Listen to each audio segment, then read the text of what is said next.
Hello everyone, I am वेद मित्रार। और जैसा कि आप जानते हैं कि मैं इंग्लिश सब्जेक्ट के टीचर के तौर पे आई एम वर्किंग, और मैं इंग्लिश सब्जेक्ट से रिलेटेड बहुत सारी तमाम जानकारियों के वीडियोस बनाता रहता हूं, क्वेश्चन आंसर सिलेबस के साथ साथ। फ़िलहाल मैं ये आज का वीडियो जो है, जिसमें मैं इंग्लिश लिटरेचर के स्टूडेंट होने के नाते हमारे लिए भी जानकारी इंपॉर्टेंट है, और जो भी इंग्लिश लैंग्वेज या लिटरेचर पढ़ता है, सीखता है, इसमें उसका कैरियर बनाना चाहता है, तो उसके लिए वीडियो बहुत इंपॉर्टेंट है। Please give a little bit time, और फिर उसके बाद डिसाइड करिए, आपको अच्छा लगे तो देखते रहिए, नहीं तो you can skip this video and can go somewhere else also. तो पहला तो क्वेश्चन हमारा है, इंग्लिश लिटरेचर पढ़ते हैं या इंग्लिश लैंग्वेज पढ़ते हैं, तो पहले इंग्लिश जैसे ब्रिटिश राइटर्स हम लोग जानते ही हैं, या हमारे इंडिया में इंग्लिश कैसे आई। तो पहला क्वेश्चन ये है, how did English literature come to India, मतलब इंग्लिश लिटरेचर जो है इंडिया में कैसे आया, सबसे पहला क्वेश्चन। तो English literature came to India through British colonial rule. जो इंग्लिश लिटरेचर है भारत में आया है ब्रिटिश कॉलोनियल रूल, जैसे ब्रिटिश के लोग आए, उन्होंने अपनी कॉलोनीज बनाना शुरू किया, अपना प्रशासन, तो वहाँ से फिर इंग्लिश लिटरेचर इंडिया में आया। द ईस्ट इंडिया कंपनी, जैसा हमने नाम सुना ही है, जानते हैं हिस्ट्री में, the east India company first brought English for trade and administration. तो इंग्लिश की बात करें, भारत में इंग्लिश थी ही नहीं, भारत में संस्कृत का बोलबाला था। ये अपने आप में देवों की भाषा कही जाती है, बहुत ज़्यादा कठिन और बहुत ज़्यादा वैभवपूर्ण है। इसका गुणगान करें तो वो भी बहुत कम पड़ जाएगा करने के लिए एक मानव व्यक्तित्व।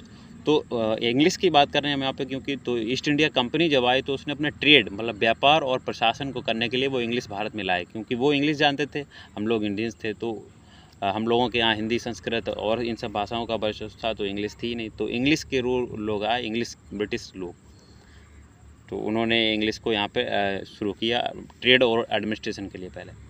तो फिर later missionaries introduce English school, फिर बाद में मिशनरीज जो अथॉरिटीज़ थी, उन्होंने अपने इंग्लिश स्कूल्स में मतलब इंग्लिश को इंट्रोड्यूस कर दिया कि अब इंग्लिश पढ़ाई जाएगी। और सबसे बड़ी बात तो ये है कि एक टर्निंग पॉइंट जो आता है, एक बड़ी घटना जो है, वो भारत की शिक्षा में अंग्रेजी जब से ज़्यादा शुरू हो गई, पढ़ाई जाने लगी, तो Lord Macaulay's minute on Indian education, मतलब भारतीय शिक्षा को लेकर के सुधार होना था, तो सबसे पहले जो आया है मैकाले का मिनट 1835 में, इसमें ये कहा गया था कि इंग्लिश लैंग्वेज जो है ऑफिशियल्स की लैंग्वेज है, इंग्लिश लैंग्वेज है, बड़े क्लास के लोगों की लैंग्वेज है, तो इंग्लिश की लैंग्वेज सिखानी चाहिए ताकि अच्छी क्लास के लोग तैयार हो पाएँ इंडिया में। And which declared the English medium of higher education, और फिर इंग्लिश को मतलब हायर एजुकेशन का माध्यम घोषित कर दिया गया।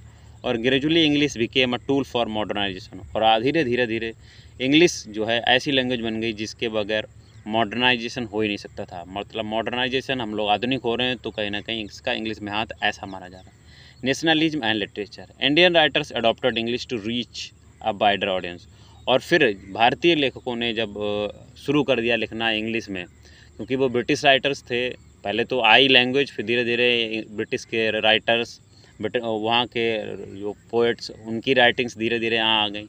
फिर वो जब उनका वर्चस्व धीरे धीरे बढ़ने लगा, तो इसी के साथ साथ में हमारे इंडिया की जो राइटर्स हैं, राजा राम मोहन रॉय जी, और उन्होंने मतलब इंग्लिश एजुकेशन को एक्सेप्ट किया, और उन्होंने मतलब पढ़ाना शुरू किया। कहीं ना कहीं उनका भी बहुत बड़ा योगदान है।